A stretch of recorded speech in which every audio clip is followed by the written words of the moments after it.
I'm Jackie Lamai, a member of the Foggy Bottom West End Village Program Committee.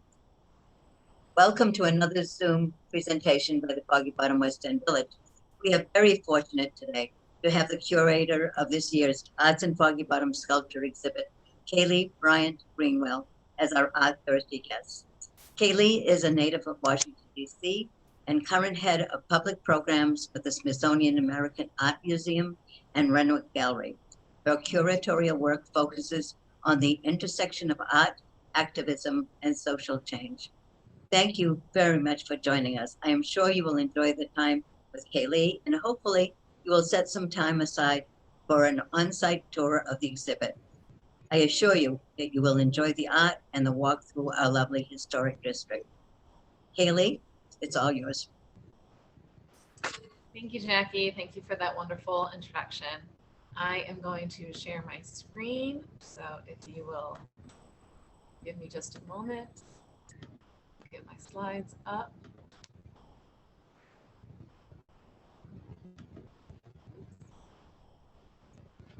Okay, so yes, today's presentation is about the 2021 Arts in Foggy Bottom Outdoor Sculpture Biennial that I curated, entitled Human Nature.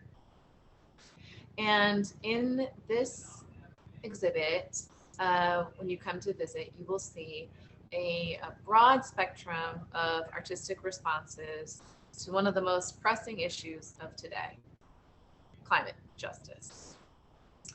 We see climate justice interpreted through use of materials. So you'll see a lot of very familiar natural materials, through concepts, and through personal experiences. We see the relationship with beauty and with danger tested in these artworks.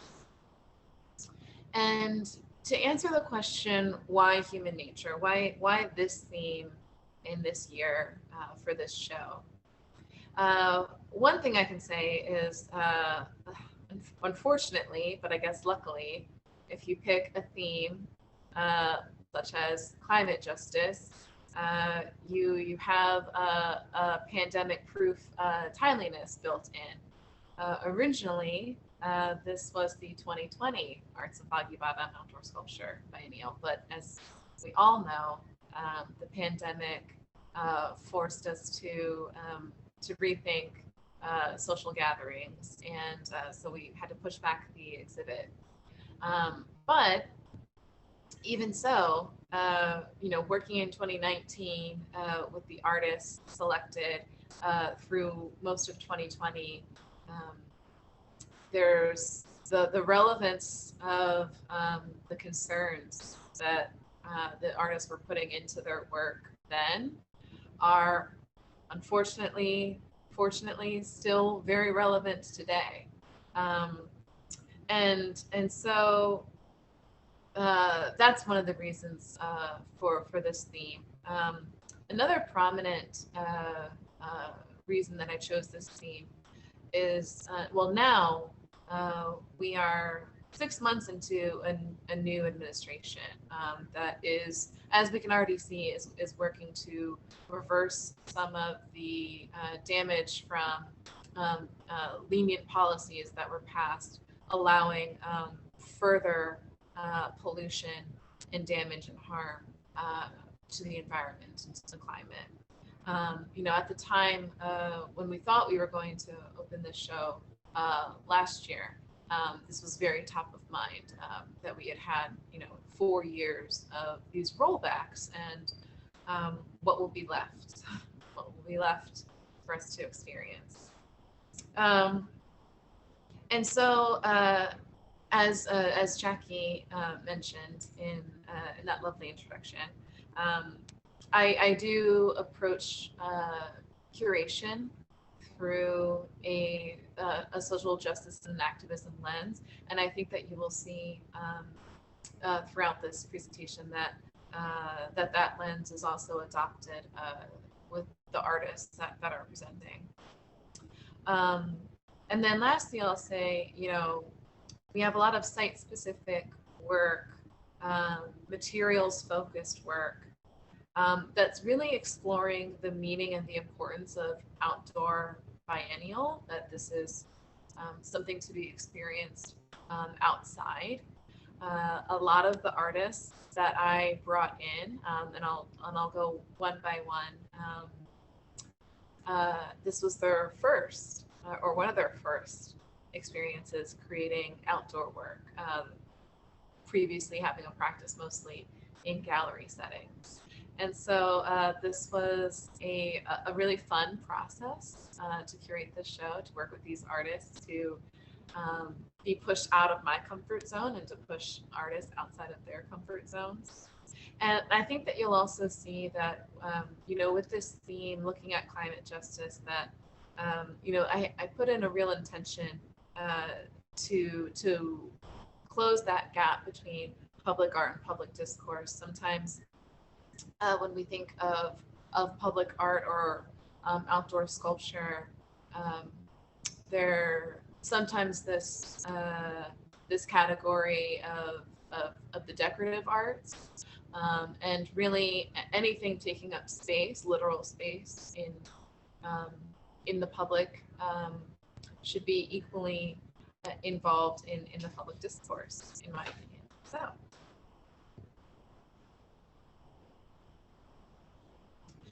So here's the map when you come to visit the show. You get this lovely walking tour of historic Foggy Bottom, as you know. We have 13 artists and 13 locations included in the show. And we have 4 major themes. And I'm going to go through the show not quite alphabetical and not quite by taking a direct route. I'm going to go through the show by theme. And so we have the first theme of place and space, and you'll see an evoking of specificity and also familiarity within that. We have the theme of form. So you're going to see significant visual cues within form, line, shape, color around these works. We have a theme of experience with sort of a sub-theme of a women's perspective of the climate crisis, the environmental crisis, and also very tactical interactions therein. And then lastly, we have a theme of justice and consequence, and that theme takes a really interesting look at the human scale of those. So, place and space, with site-specific installation and also a nod to universal experiences. So the first artist is Linda Andrews-Berry. Linda is a multidisciplinary artist using a research-based approach to outdoor installation. She is also an award-winning public artist. Her work here is Pearl Dream. And her installation commemorates the Pearl Incident of 1848, when 77 domestic enslaved people working in area homes and hotels attempted to escape on a schooner they named the Pearl. The then recaptured enslaved people were resold to buyers needing field hands, including one girl of 13 years of age working in a residence near this installation site, which is at 25th and I Streets Northwest. And this work fits into her career of work perfectly. She identifies as an artist of descendant of the African diaspora. And so she has, through the years, explored themes and concepts and research and history in our local area and created artworks around that.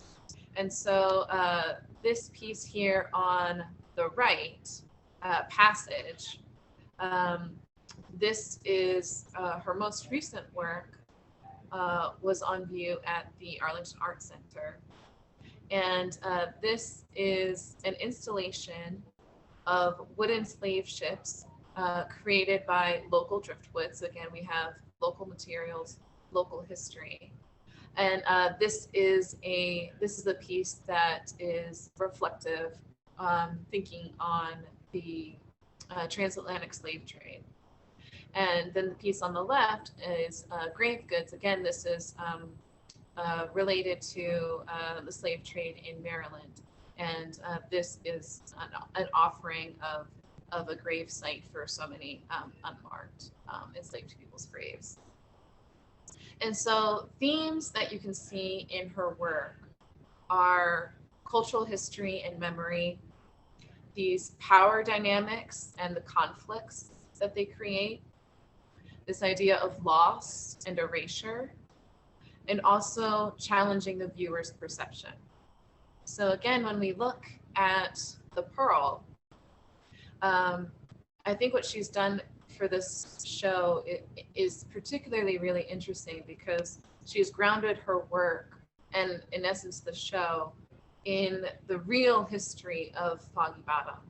And so we have ties to the land, we have the human use of the land, all in this single object, which is pretty profound. The next artist in this theme is Lisa Faden. She is an artist who is in this show expanding our local geography to include Pennsylvania as well. And so we often think of this area, the district, the DMV, but also artists working in Delaware, artists working in Pennsylvania are often our family members too in the district. And so Lisa is interested in developing sculpture with line, very much inspired by Alexander Calder, who is the famous Mobile artist, the hanging sculptures that move. She is interested in functional sculpture, including vessels and furniture, as well as artistic or decorative-based sculpture. And she brings a sense of social concern and responsibility, as well as spirituality, into her work. And so Lisa gave us Safe Haven, which represents aspects of her childhood, creating safe spaces in the woods. There is a yellow car piece, and I have another view you'll be able to see. Spiral, evoking the night sky, ladders, thinking of movement and exploration, and a key holding the power to unlock a child's imagination. And how this looks within her career, you can see she carries this sense of whimsy throughout her sculptures. Her use of animals, animal figures, is often allegorical. And she uses these representations as a method of storytelling. And you can see she also has a very multidisciplinary approach. She's using different kinds of metals. She plays with color, with line, with structure. And so here, in this view of Safe Haven, you can see the patinaed metals. You can see the piece of yellow car material a little bit better. You can see the wire-framed bird here. And to me, this piece is a delightful invitation to come and explore the wonders of nature. It has a very secret garden aspect to me. And so how this fits into the bigger theme, climate justice is certainly the responsibility of adults, but the impact and the consequences are going to be felt by the younger generations. So this childlike whimsy, I think, is really important to include in the show. And then, so the next theme we're going to look at is form. And so when thinking of form, we're looking at line, shape, color, and movement, and also the order and structuring of compositions. And so the first artist in this category is Robin Bell. Robin is known for his provocative projections onto federal buildings, collaborations with recording artists and other creatives. He's very interested in pushing public art into public discourse, which is a key goal of this show. And he has a deeply socially responsive practice in his work. And so Robin created Ready-Made Rainbow, which is a field of color shifting rainbow color. These self-sustaining solar-powered installation aims to create a sense of peace in the street, respite that creates a connection between the humans and the nature that exists in the city. And how this fits into his career. Robin has many well-known projections, but I thought this one was probably the most relevant. So this is hashtag polluting Pruitt. This was a response to Trump's appointment of a known big business sympathizer as the head of the EPA. So this is projected onto the EPA building, or was in 2017. This ran concurrently with a broad media response, and on his website he has links to those YouTube media clips. And this art piece, this very much activist art piece, really marks the start of the rapid rollbacks of climate and environmental protections that I mentioned earlier were a big concern and marked the catalyst for wanting to respond with an art exhibit.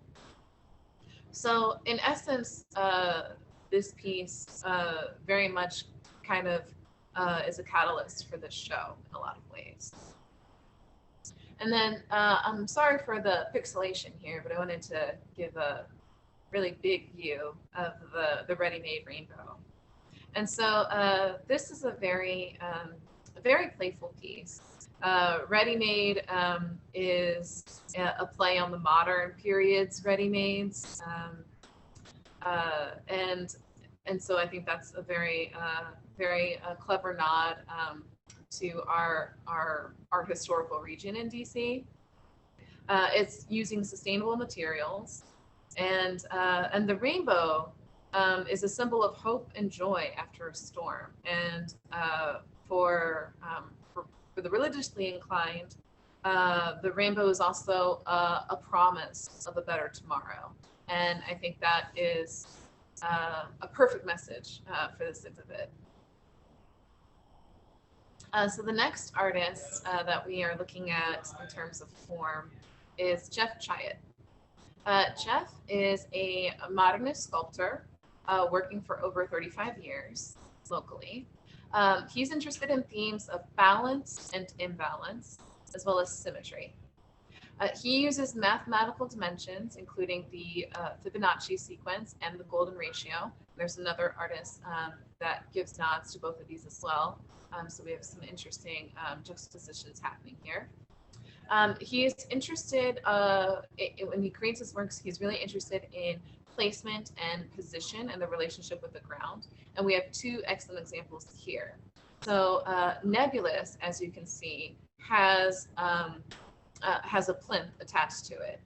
So it's the work itself is not in direct relationship with the ground. So sometimes he uses the base, sometimes he doesn't. Here with the woman, he doesn't use a base, and his interest in this placement, position, relationship with the ground is really important for this piece, the woman, because we originally had planned a different artist and a different piece to go here, but that wasn't possible. What you can't see underneath the tall grass is there is a very large tree stump that is inside this planter, and it takes up almost the entire diameter of the planter itself. And this piece, the woman, the way the base is, it fits exactly snugly over the stump, and so kind of like nature was telling us it was meant to be. And it certainly was. So that was a little interesting background story. When you are curating, sometimes you have to roll with the punches. This worked out really beneficially. And so the woman evokes this strong, capable, and loving woman imbued with warmth, which you can really get that sense here. And then nebulous, of course, I was really interested because the exploration of cellular life, in a way, nature's catalyst, the cell.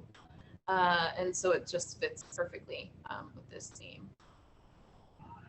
And here are some other examples of Jeff's work. So again, you can see the use of a base and the use of not using a base. And you can definitely see the visual characteristics in his use of composition and structure. And then one more note about the woman. When we get into some of the other artists, you'll see a through line. There's definitely a theme about women's experiences with the climate crisis, with environmental danger, and so this piece also ties in with that theme as well. So next we have Dahlia Lutlock. She is an internationally showing artist. She's interested in root systems and biological forms as sculpture. She's also interested in repetition, pattern, and scale. And so she has created still life, which evoke a sense of fronds from palm trees. And she uses this unexpected, bright, punchy yellow color to draw your attention to the shape. You might recognize the work on the right. This is Scandal 1, which she created and was installed at the Watergate Gallery in 2019. And this work on the left is installed in Italy. And so you can see her very recognizable aesthetic in her works. She returns to the color red very often. And so I think it's particularly interesting that she chose yellow for this show. And again, you can see how her work is site specific. You can see on the left how this ivy climbs the wall, its positioning to the wall, its relationship to these stone stacked tiles, and its relationship to the balconies on the other side.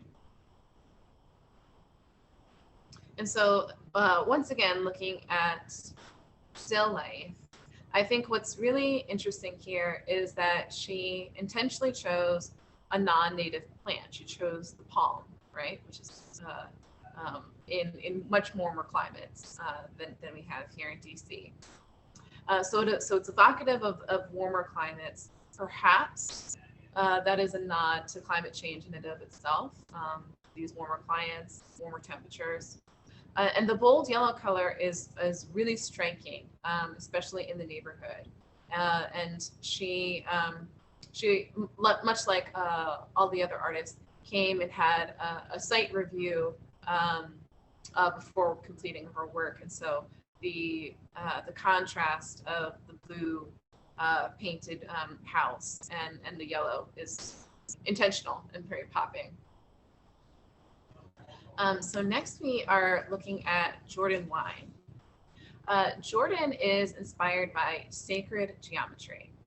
She uses classical forms and patterns and math to explore the wonders of the universe. She is also very interested in the Fibonacci sequence and the golden ratio. Her practice is steeped in connections to time and also meditation. And so for here, she created triangle golden ratio. She draws connection between art and nature using this ratio.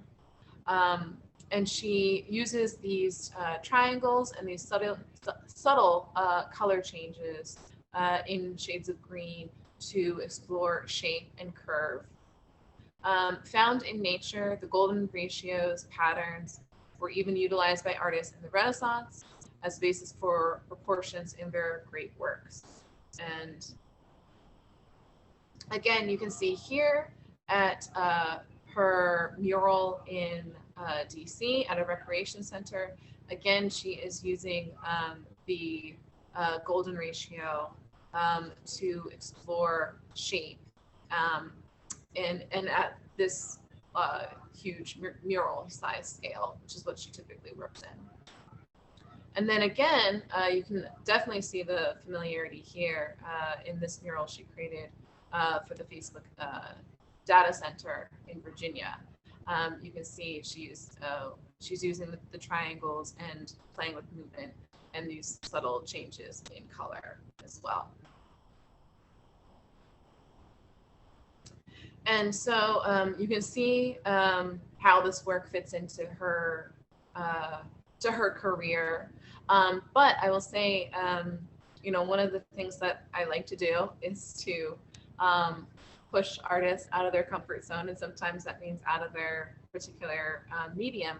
And so this piece is on, she designed and fabricated on vinyl. So it's on vinyl, and it is attached to the window here of this home. And it will be able to come off cleanly without any damage to the house. But because there is a certain impermanence to the outdoor sculpture biennial, we had to create an impermanent way to display her work, and then this was the solution. And then, of course, I know you heard me say sculpture biennial, and this certainly is not sculpture. Again, I can never do the assignment as it was assigned. Part of my curatorial practice is always trying to expand our expectations as viewers, as consumers of art. And so it was really fun to work with Jordan. She was so game to do this, to try this out. Okay, so the next theme that we're going to explore is experience. And we have three major categories here: climate events, engagement, and life cycles. So we have Jackie Crocotta. Jackie is making art in response to today's issues. She calls her art making practice bearing witness. She is a multidisciplinary artist, including working in sculpture and installation, painting, and printmaking. So she created in the shelter of each other. This was another fun one from start to finish. As you can see, she created this original design for this theme for this show. And so we have an interesting back and forth process developing this piece. And so I wanted to include her sketch as well as an image of the piece itself. So you can kind of see a little bit of that behind the scenes and how the sausage gets made or how the art gets made. And so here she honors and brings attention to the victims of extreme weather events that have become more prevalent due to climate change. Wildfires, heat waves, and floods are disproportionately affecting vulnerable populations. And how this fits into her other work in her career, I think you can really see some differences here, which was really exciting. It's really exciting to work with an artist who's interested in trying something new and wants to be in a collaborative process to do that. And so you can see what drew me to working with Jackie is her use of these natural materials. Left here, the Mother Nature piece, it's created out of sticks and branches, just from the local area, sourced from the local area. And this piece, Root Up, this stacking of stones and use of twigs and natural materials. She is someone who likes to explore natural compositions as well, but prior to the Biennial, was mostly showing in gallery. And so this was, again, a moment to step out of the comfort zone, create something outdoor, and ultimately create something very, very different indeed. And so the title comes from an Irish proverb. It is, "In the shelter of each other that people live." And so paying homage to victims of extreme weather crisis. Again, unfortunately, this theme has legs. If we were showing this in 2020, we would have had, unfortunately, countless recent events to be thinking of then. But this summer, particularly, we are still feeling the effect of the Pacific Northwest recent heat wave, and there's of course been a death toll there. The Florida condo collapse is very likely related to climate instability as well. And so this is a beautiful contemplative piece, for sure. So next we have Stephanie Guerin. Stephanie is a multidisciplinary artist working across sculpture, installation, drawing, and poetry. She is a recipient of a Puffin Foundation Environmental Art Grant, and so she is very involved in the exploring environmental issues in art practice. She exhibits internationally, and she is interested in themes of women's labor and also time. So she created Lament 2. And this is a reflection of how women around the world, from Bangladesh to Benin, carry bundles of sticks to support their community. Confined by land and ritualistic roles, Lament references claim, women's labor, and impermanence. And so I wanted to show you Lament 1, which is here on the left, which she exhibited in 2018 in this open field. And you can see here there are very, very large, wide, and tall bundlings of these sticks. And she wanted to expand upon these themes as they would relate to this exhibit. And so she did a very artsy thing, a thing that artists do. She returned to a previous work and created new from that. And that is, as a curator, it's really great to be a part of that process, to see the way artists think and continue to think through their works.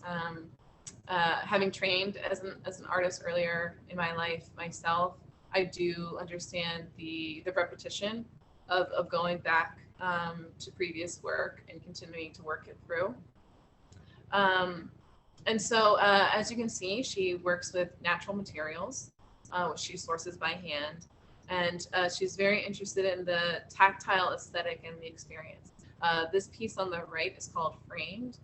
It's no longer installed at this park, but she has this great video, very meditative, quiet video on her website that you can see this installation and how it moves in the wind. And so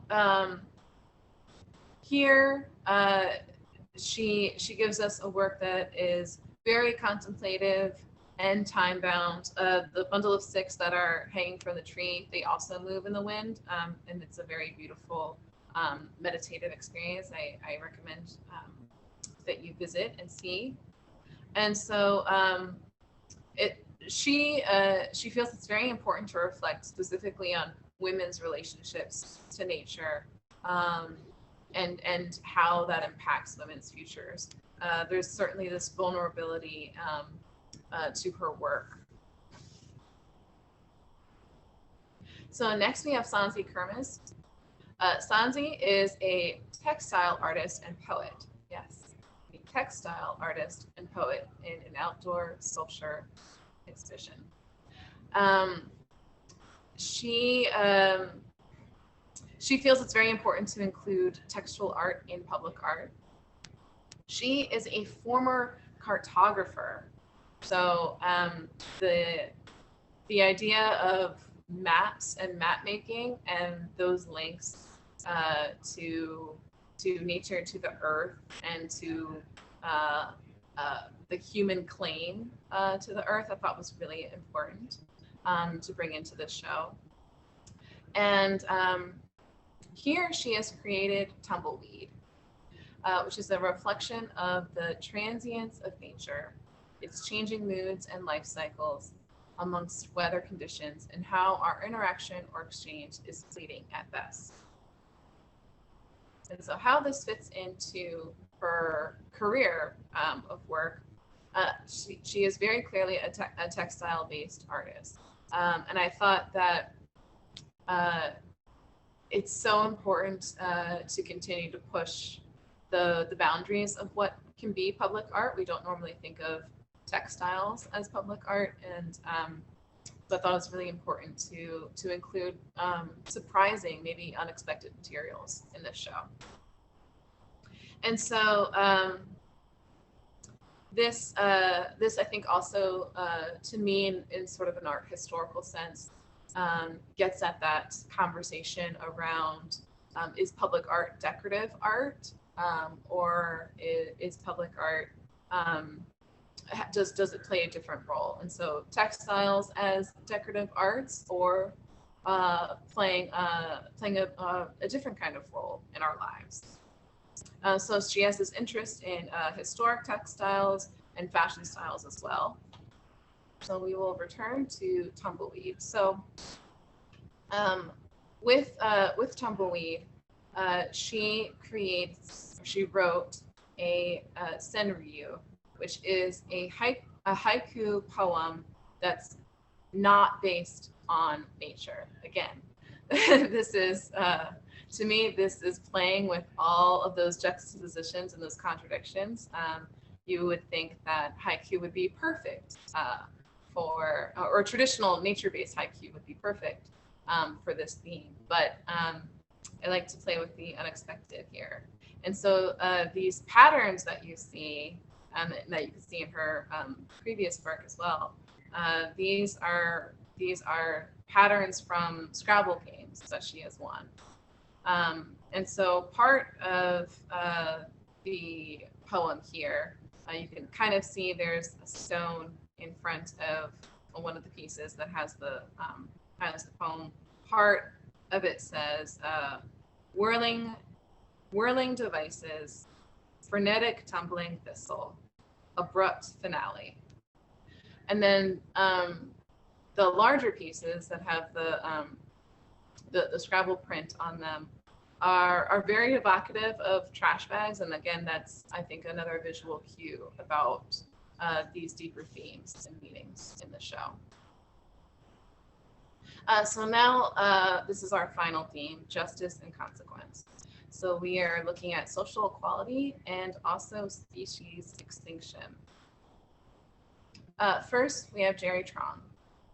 Jerry is a conceptual artist and a long-time friend of mine, someone I've worked with over many years. He originally planned to plant a fake tree when we were thinking about installing this show a year ago. And what's interesting with Jerry being a conceptual artist, and he has a very text-based practice, a practice that's also steeped in social response. he felt very strongly that he had to respond to the cultural moment that is happening right now. And so we agreed that his original sort of performative planting of this fake tree was not going to work for the show. And so he really wanted to continue his exploration of issues of equality and opportunity, access, and justice, and also evoking a sense of equity across health, natural resources, and also safety. And so he created Where is Your Alliance? Or Can Language Express a Doubt So Deep? His installation has emerged out of reflections on the natural catastrophes we are facing at the start of this new decade, global pandemic, the profound effects of climate change, and social political instability caused by the dwindling of natural resources. 5 signs displaying words from the American Pledge of Allegiance, each ending with a question mark, beg the question, despite its regular recitation, how genuine have we as Americans adhered to these principles? And how this work looks in his career. On the left, we have 68 RPM, or Spring, Stumble, Fall, which he created for the local annual show, Alchemical Vessels, in 2019 in response to the quote, "I saw that I no longer had the choice not to care, and that was more astonishing than all this radiant spring." And this piece, he is reflecting on that word spring, the 2010 Arab Spring, which was the name of that was alluding to the 1968 Prague Spring.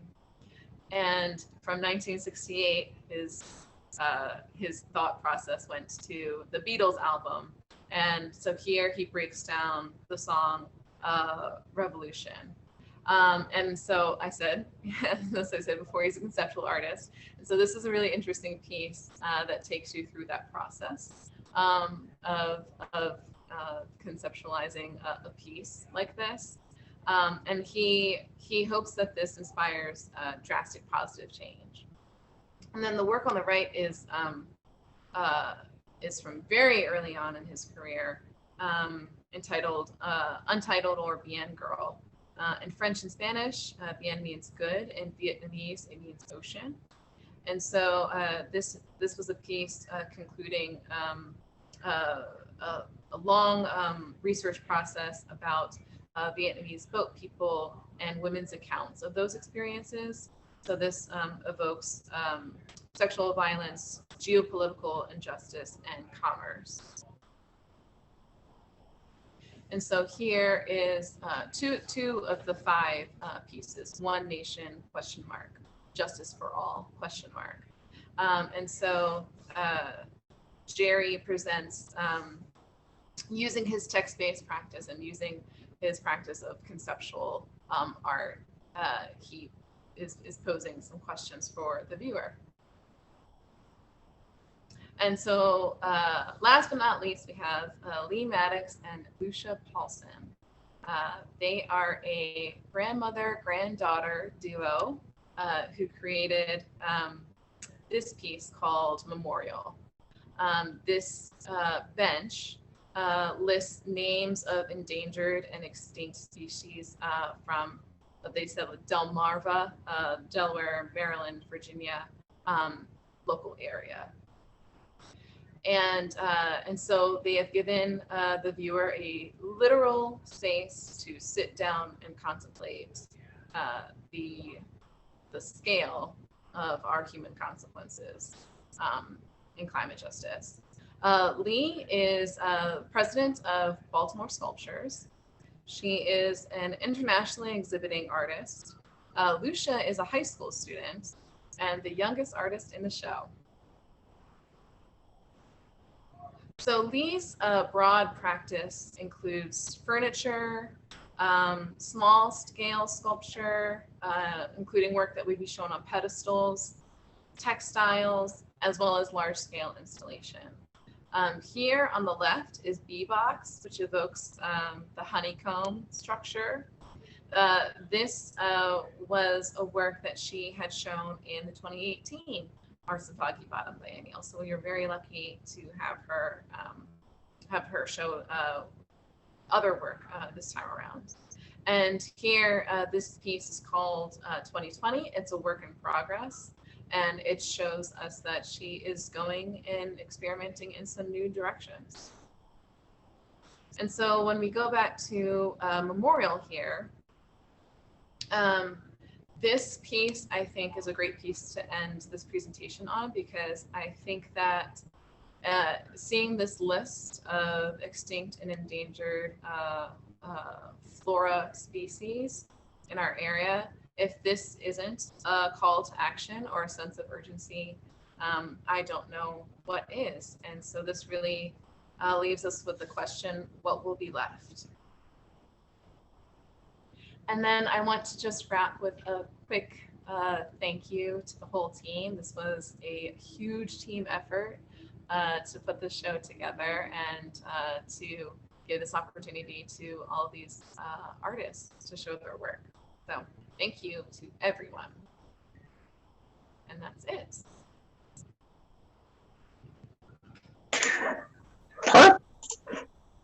Perfect. Thank you very much. There were a few questions that came in through the chat. But again, I think we've reached the question and answer portion. If anyone would like to unmute themselves and ask a question. We had a couple that came in from the chat that I might pick through. To change this one, someone commented about, it's interesting that Safe Haven was placed at home with a young child. Did you specifically place each piece in each location, or you may have mentioned that? That is a really good question. I worked with the artists to place their works. Most placements were decided on a more logical scale than that, space, upkeep requirements, so on. So actually, I did not know that that the homeowners of at Safe Haven have a child. So that's just more of those nature's little wink to us that we're going in the right direction. Happenstance. It's fascinating. Does anyone have a question from the audience? Hi, it's Patricia, and I just want to comment, excuse me, on the excellent presentation that you gave. It was wonderful to see the other work of the artists, and also to see such great photos of the work as it is placed in the neighborhood. And I also want to thank the committee that has put together, everyone that has put together this exhibit for the Washington community. I hope that it will bring many visitors to the neighborhood. It's wonderful to see this work, and I thank you. Thank you.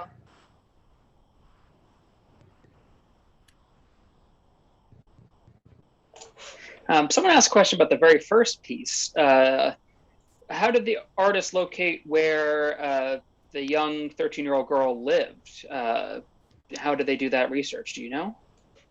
Oh, that is a very good question. I wish I knew the extent of Linda's research methodology. I will be sure to follow up with her. The website, the artsandfoggybottom.com website, gives you links to all of the artist websites. I'm sure Linda would not mind being asked about her methodology. I know that she uses a research-based approach, but I don't know the extent of what that includes. There's a question that just came in. Is there a new logo for the Arts in Foggy Bottom? Did you design a logo for it this year, or? I did not design the logo. I do know that we worked with a graphic designer on our creative team for the whole look of the show and what we put together on the website. So perhaps there is a new logo, but that's probably a question for Peter May. Okay. Does anyone else have any more questions? If not, I just want to say thank you again for a fascinating performance, and hopefully people come out and walk around, and they're all in the area. So there's no excuse to not go walk around and see them all, although maybe on a day that's less hot, because I'll be around for a couple more months. When does the exhibition close? The exhibition is open through the end of September, so you still have some time. Great. Well, thank you very much.